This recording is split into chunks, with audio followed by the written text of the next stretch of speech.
I don't know what to expect. You know, as far as the equipment goes, these guys are not willing to fail. So they want to win as bad as I do. And even if there have been moments where it's like, yeah, what have I gotten myself into? It's like quickly met with, no, we have a solution for this. And I think that's kind of the coolest part of this whole program is like, there's nothing stopping these guys from getting the job done.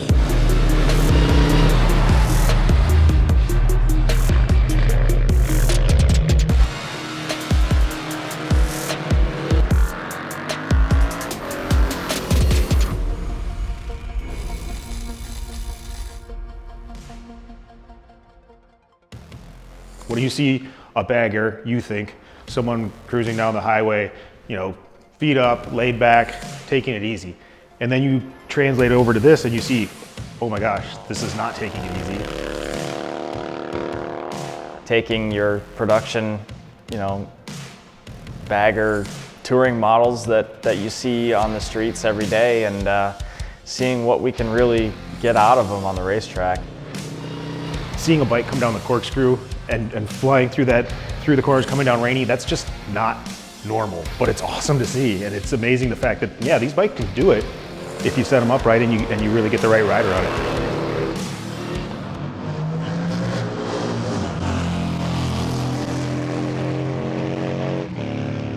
Make the geometry more stable. Right. But Where it is statically, it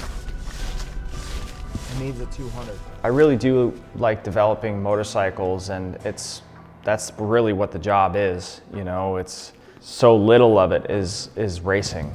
What we're doing out here in Laguna Seca and what we're trying to get at is obviously understanding how the bike behaves, but really we also want a measuring stick. It's hard to have really a gauge on where we are competitively without coming to a racetrack that King of the Baggers raced at here in October. So we have target lap times, and really we're out here to try to measure against that, but also verify the changes we've made since we were at APG. The stock bike we're starting with is a 2021 Harley-Davidson Road Glide. It's our fixed fairing touring motorcycle. It's amazingly has a lot of power. I'm actually riding it more like a super bike than I am like a middleweight bike, just based on the nature of how it comes off the corner. He's pushing. I see the lean angle he's getting out of the bike, and I've actually made comments to him about like, you're a better man than me. I don't want to lean it over that far.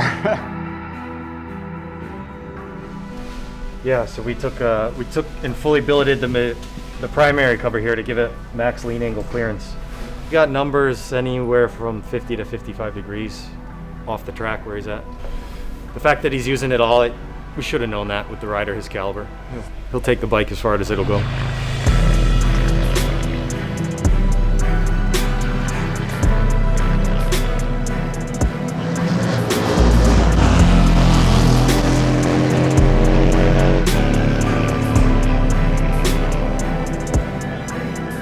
The thing about testing is that you have to be at the limit, otherwise the feedback you give is not relevant.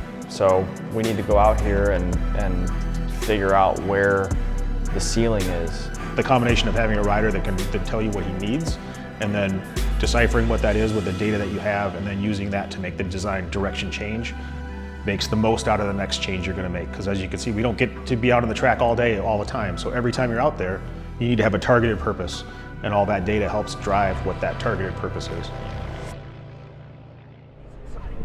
Did you take preload out? 10 turns out. Because I want to go down in spring rate. So in order to make that judgment call the correct direction or not, you can't do a quarter turn at a time. How much?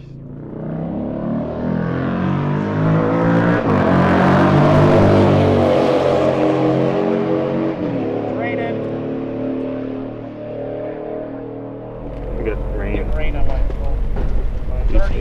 I didn't hear what he said. Did he say down? Yep, we got drops. It's quiet. I don't like quiet. Don't like quiet.